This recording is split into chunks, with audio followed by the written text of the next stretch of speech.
আসসালামু আলাইকুম। একজন মানুষ যিনি শাসকের ব্যত্রাঘাতে জর্জরিত হয়েও সত্যের পথ থেকে এক চুল সরে যাননি, তিনি ছিলেন সেই যুগে যখন খলিফার এক নির্দেশ মানে ছিল জীবন মরণ, কিন্তু তিনি মাথা নত করেননি। কে এই সাহসী মানুষ? কেন তাকে দিনের পর দিন জেলে ব্যত্রাঘাত সহ্য করতে হয়েছিল? আর কিভাবে তিনি হয়ে উঠেছিলেন ইসলামের চার মাযহাবের একটি শক্তিশালী স্তম্ভ? আজ আমরা জানব সেই গল্প ইমাম আহমদ ইবনে হাম্বল রহমতুল্লাহের, যিনি শুধু একটি মাযহাবের ইমাম নন, বরং হয়ে উঠেছেন সত্যের পক্ষে অটল এক বিপ্লবীর প্রতীক। পরিচিতি: বাগদাদ জ্ঞান ও সভ্যতার রাজধানী। সময়টা ছিল 780 খ্রিস্টাব্দ মোতাবেক হিজরি 164 সাল। এই শহরে জন্ম নেন এমন একজন যিনি একদিন হয়ে উঠবেন মুসলিম উম্মার আত্মার অংশ। তার নাম আহমদ। পুরো নাম আহমদ ইবনে মোহাম্মদ ইবনে হাম্বল। ছোটবেলাতেই পিতৃহারা হন। মাই তার বড় ভরসা। মা ছিলেন অত্যন্ত ধর্মপ্রাণ এবং আদর্শবান। এই মায়ের হাত ধরে আহমেদের ভিতরে গড়ে ওঠে আল্লাহ ভীতির বীজ ও জ্ঞানের প্রতি গভীর ভালোবাসা। জ্ঞান চর্চা, সাহস আর সংযম, এই তিন জিনিস শেখেন ঘরের মাঝেই। জ্ঞান অন্বেষণের যাত্রা: হাদিস অনুসন্ধানে বাগদাদ, কুফা, বসরা, মক্কা, মদিনা, ইয়েমেন, সিরিয়া, একের পর এক শহর চষে বেরিয়েছেন আলেমদের কাছ থেকে জ্ঞান আহরণের জন্য। তার শিক্ষক ছিলেন বহু বিখ্যাত মুফাসসির ও মুহাদ্দিস, তার মধ্যে অন্যতম ইমাম শাফিঈ রহমতুল্লাহ। চার মাযহাবের একজন হয়ে ওঠা ইমাম আহমদ ইবনে হাম্বল রহমতুল্লাহ ছিলেন এমন এক ব্যক্তিত্ব যিনি কেবল ফিকহবিদ নন, বরং হাদিস শাস্ত্রে ছিলেন সর্বোচ্চ কর্তৃত্ব। তার বিশাল সংকলন মুসনাদে আহমদ 30,000-এরও বেশি হাদিসের এক অমূল্য ভাণ্ডার। যখন আব্বাসীয় খলিফারা মুতাজিলা মতবাদকে রাষ্ট্রীয়ভাবে চাপিয়ে দিচ্ছিল, তখন তিনি একাই তাদের বিরুদ্ধে দাঁড়িয়ে যান। বছরের পর বছর বন্দী অবস্থায় থেকেছেন, নির্যাতিত হয়েছেন, কিন্তু নতি স্বীকারও করেননি। এই সাহসিকতা, এই সত্যনিষ্ঠাই তাকে ইসলামের অন্যতম চার ইমামের একজন করে তুলেছেন, হাম্বলি মাযহাবের প্রতিষ্ঠাতা হিসাবে। মেহনা, ভয়াবহ পরীক্ষা। যখন শাসক শ্রেণী চায় তার মুখ থেকে একটি কথা, আল কোরআন মাখলুক বা আল্লাহর অন্যান্য সৃষ্টির মতো সংশোধনযোগ্য সৃষ্টি, আর তিনি দাঁড়িয়ে থাকেন, বলেন না, কোরআন আল্লাহর কালাম, তা সংশোধনযোগ্য সৃষ্টি নয়, তখন তিনি আর কেবল একজন আলিম নন, তিনি হয়ে যান এক ইতিহাস। 3য় শতকের শুরু, আব্বাসীয় খলিফা আল মামুনের শাসনকাল।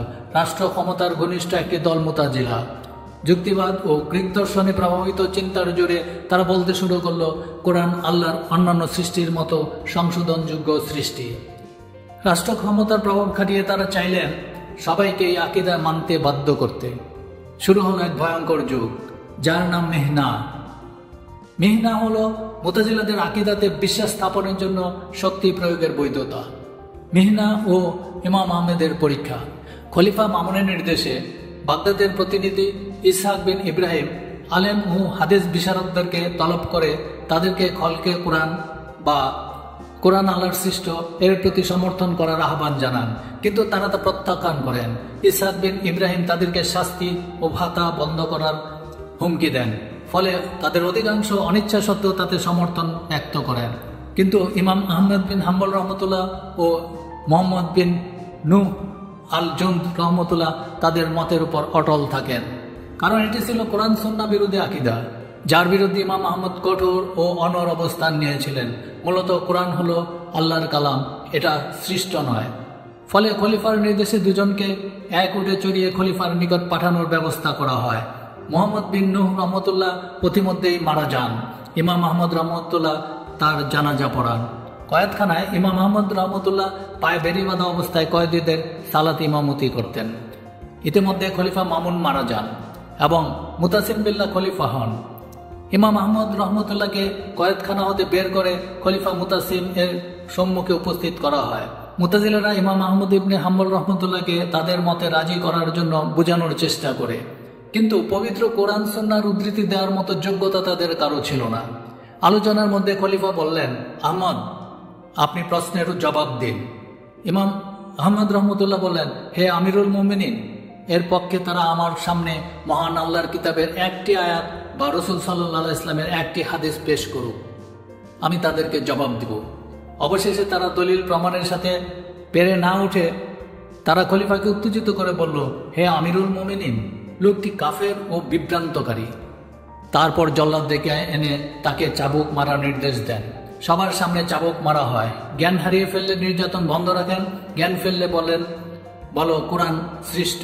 তিনি বলেন, আমি এমন কিছু বলবো না যা রসুল সাল্লাল্লাহু আলাইহি ওয়াসাল্লাম বলেননি। আবার চাবুক।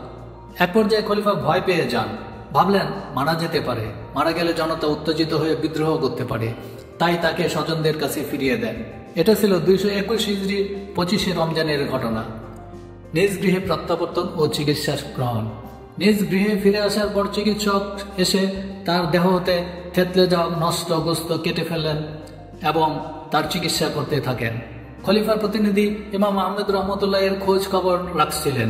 নিজ সম্পদ থেকে প্রতি মাসে প্রাপ্ত 17 দিরহাম দিয়ে পরিবার পরিজনের জন্য ব্যয় নির্বাহ করতেন এবং তাতেই সন্তুষ্ট থাকতেন। এরপর খলিফা মুতাওয়াক্কিল যখন খেলাফতের দায়িত্ব গ্রহণ করেন, তিনি নির্যাতনের ধারা তুলে নেন।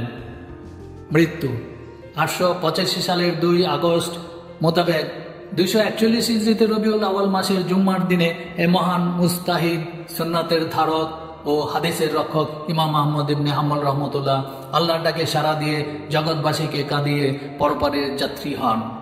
মৃত্যুকালে তার বয়স ছিল 77 বছর। তার মৃত্যুতে মানুষের এত ভিড় হয়েছিল যে বাগদাদের রাজপথ সব বন্ধ হয়ে গিয়েছিল। খলিফা তার জন্য কাফনের কাপড় পাঠালে ইমাম সাহেবের ছেলেরা তা গ্রহণ করতে অস্বীকৃতি জ্ঞাপন করেন, কেননা ইমাম আহমদ রহমতুল্লাহ জীবদ্দশায় খলিফার কোনো কিছু গ্রহণ করতেন না। তার জানাজায় বিপুল সংখ্যক লোকের সমাগম হয়েছিল বিধায় একাধিকবার তার জানাজা অনুষ্ঠিত হয়। জুম্মা নামাজের পর তাকে দাফন করা হয়।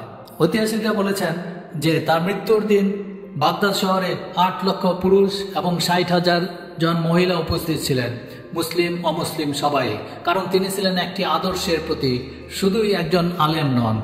আরও বলা হয় সেদিন 20,000 খ্রিস্টান এবং ইহুদি ইসলাম গ্রহণ করেছিলেন। ইমাম আহমদ রহমতুল্লাহ এর উত্তরাধিকার। ইমাম আহমদ ইবনে হাম্বল রহমতুল্লাহ এর পর তার সংগ্রাম অনুপ্রেরণা দেয় হাজার হাজার আলেম, ছাত্র, সাধক ও সাধারণ মুসলমানকে।